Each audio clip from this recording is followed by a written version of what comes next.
Bonjour, programme numéro 6. Le but de l'exercice d'aujourd'hui sera de travailler avec des fonctions personnelles. Donc dans un premier temps, nous allons voir le code, et puis après, nous allons voir comment simplifier cela avec des fonctions. La programmation du jour consiste à faire un logiciel pour transformer l'Arduino en temporisateur cyclique. Mais, contrairement à ce que peut trouver dans le commerce, celui-ci bénéficiera de deux plages, une plage de jour et une plage de nuit, avec des timings différents. Pourquoi? Parce que en journée, la plante boit, et de nuit, elle est au repos, mais nécessite quand même de l'eau, mais beaucoup moins. Nouveauté, vous pouvez voir, j'ai changé d'interface. J'utilise un petit logiciel qui s'appelle Sublime Text en version 2. Là, je vous déconseille la version 3, elle n'est pas finalisée, mais il est très bien parce qu'il y a déjà la coloration syntaxique, il y a l'autocomplétion à la recherche des mots, c'est très pratique pour les variables quand vous en avez beaucoup, et vous pouvez voir également, il vous dessine les structures entre, voilà, vous voyez des lignes, je ne sais pas si vous les voyez bien, mais on voit des lignes, l'alignement des structures pour pouvoir se retrouver plus facilement. Également un petit, ici vous voyez, une petite miniature de votre code, vous cliquez dessus, vous positionnez directement, là, je vais aller au constant, paf, je suis dessus. Donc ça c'était pour la petite histoire. Je vous invite à l'installer. Donc le logiciel s'appelle Sublime Text, et puis vous devez aller chercher le package de Sublime Text pour l'Arduino. Cet éditeur peut également prendre des colorations syntaxiques pour plein d'autres langages. Ça peut être du C, ça peut être du Pain, ça peut être du Python, ça peut être du Web. Vous avez toutes les bibliothèques de couleurs qui sont déjà préprogrammées. Revenons-en à notre programme. Donc je commence, je mets en constante toutes les pins entrée-sortie.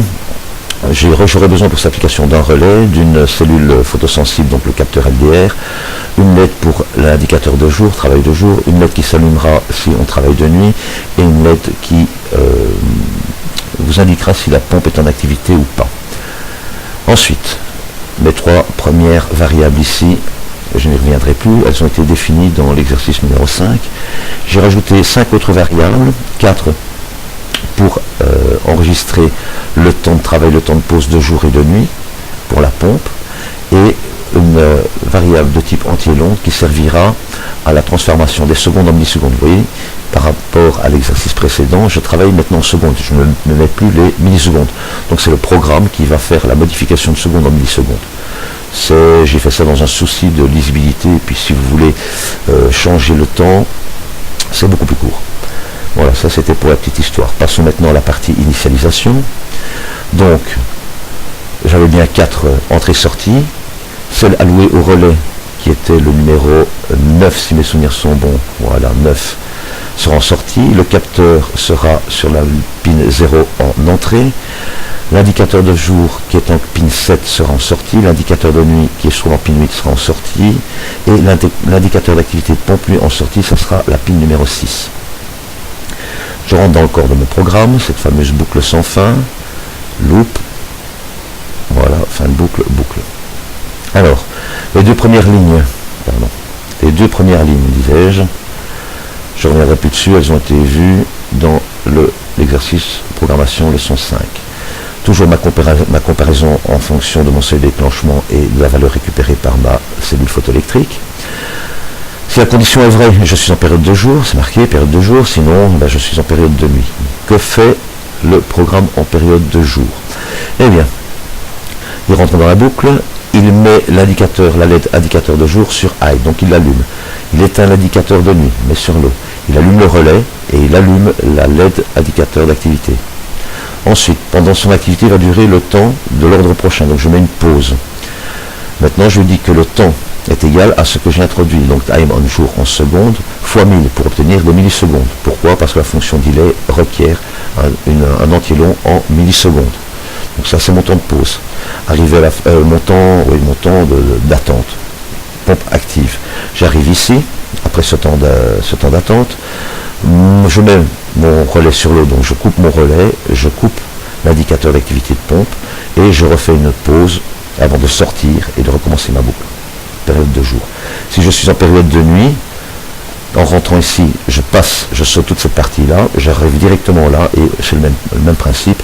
L'indicateur de jour, je l'éteins, l'indicateur de nuit, je l'allume, mon relais, je l'enclenche, l'indicateur d'activité, je l'enclenche, je fais une pause, je coupe mon relais, je coupe l'indicateur d'activité de pompe, et je refais une pause. passage suivant, comme je suis ennuyé, je saute toute cette partie-là et je rentre ici. Voilà, rien de très compliqué, c'est simplement une synthèse de tout ce qu'on a vu précédemment, donc écriture, ouverture, fermeture des ports, en analogique, en digital, et comment travailler sur des valeurs récupérées.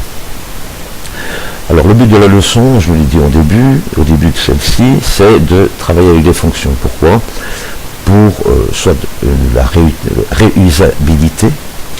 Une fonction que vous avez écrite, nous verrons par la suite, vous pouvez l'enregistrer dans une librairie, et chaque fois que vous avez besoin de cette fonction, donc vous incluez la librairie et vous l'appelez. Ça évite de réécrire du texte. Mais on peut aussi utiliser les fonctions personnelles dans un souci de lisibilité. Voilà, donc ici j'ai à peu près une vingtaine de lignes. C'est pas un problème. Si maintenant j'en ai 500, 600, 700 000, ça devient un petit peu plus problématique pour aller retrouver quelque chose.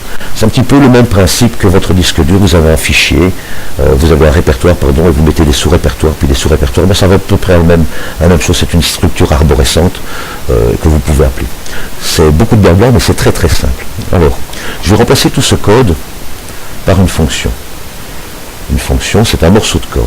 C'est-à-dire qu'une fonction, c'est une partie de code appelée à un moment succinct qui renvoie ou pas un résultat. Une fonction peut attendre ou non des paramètres.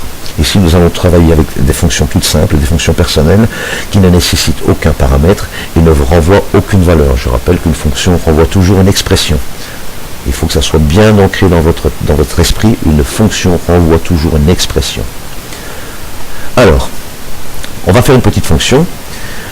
Comme la fonction ne renverra rien, je fais précéder du mot void, qui veut dire n'attend rien en retour.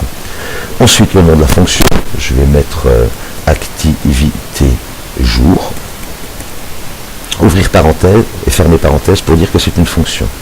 Ensuite, j'ouvre les accolades et je vais y mettre mon texte. Donc, mon texte, pour l'activité jour, c'est simplement un coupé-coller de cette partie-ci. Je prends tout mon texte, je prends les annotations sans les accolades, voilà, je le coupe et je vais le mettre dans ma fonction. Idem, même chose, je vais recréer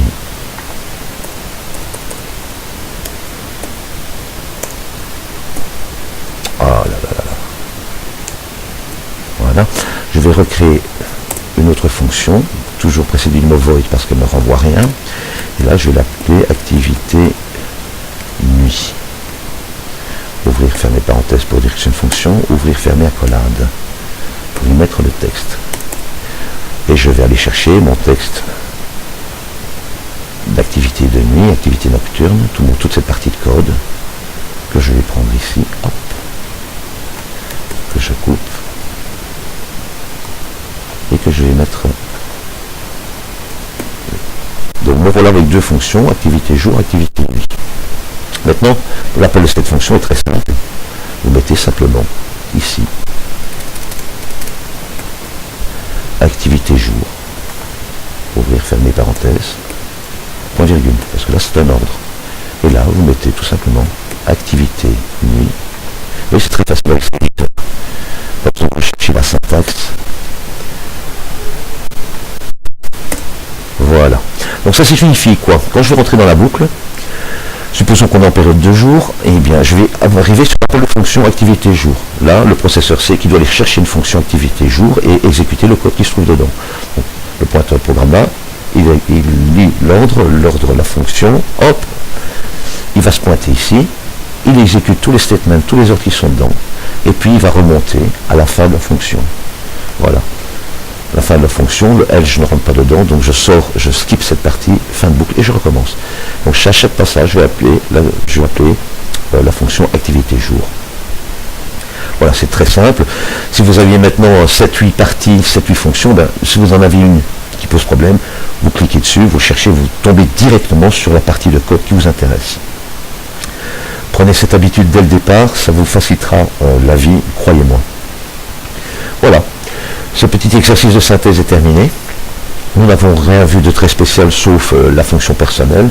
Nous verrons dans le futur comment créer des fonctions avec passage de paramètres et récupération de données. Ce sera pour plus tard. Je je voulais d'abord vous familiariser avec ce code. Je sais que ça ne va pas être simple pour tout le monde, mais une fois que vous avez accroché, c'est un véritable plaisir, c'est un jeu d'enfant. Bon, donc je vais vous laisser, nous allons voir dans la suite ce que cela donne en réel. Donc on va faire une petite simulation et vous trouverez bien entendu l'explication ainsi que ce code source dans le topic réservé à la leçon de programmation numéro 6. Voilà, à tout à l'heure. Donc maintenant nous voilà avec la platine au travail. La LED jaune représente l'activité de jour, la lampe rouge l'activité de nuit et la bicolore l'activité de la pompe. Le relais, je ne l'ai pas mis, pas besoin. Et ici, nous avons la cellule photosensible. Donc à l'heure actuelle, j'ai arrangé le programme pour que la vidéo ne dure pas 2 heures. J'ai mis time on jour 5 secondes de travail, 5 secondes de pause. Et en nuit, j'ai mis 2 secondes de travail et 10 secondes de pause. C'est juste pour la démonstration. Donc là, elle fait bien son cycle, 5 secondes enclenché, 5 secondes éteint. Voilà. Maintenant, on va attendre qu'il termine son cycle et je vais cacher le capteur. Voilà. Et au passage dans la boucle, il a détecté qu'on était en nuit. Et là, c'est une activité de 2 secondes on pour 10 secondes off. On attend que les 10 secondes s'écoulent et voilà. Et ça, voilà, 2 secondes. Sinon, je repasse en jour. Quand on rallume la lumière dans la salle, il faut attendre qu'il ait fini son cycle, bien entendu. Il repasse dans la boucle loop. Hop, et il a bien vu qu'il était en jour. Donc il va travailler 5 secondes et se mettre en pause 5 secondes. Voilà, rien de très très compliqué. Mais ça peut être très très pratique pour la suite. Voilà. Arduino, notez bien, amusez-vous et je vous dis à bientôt. Bye bye.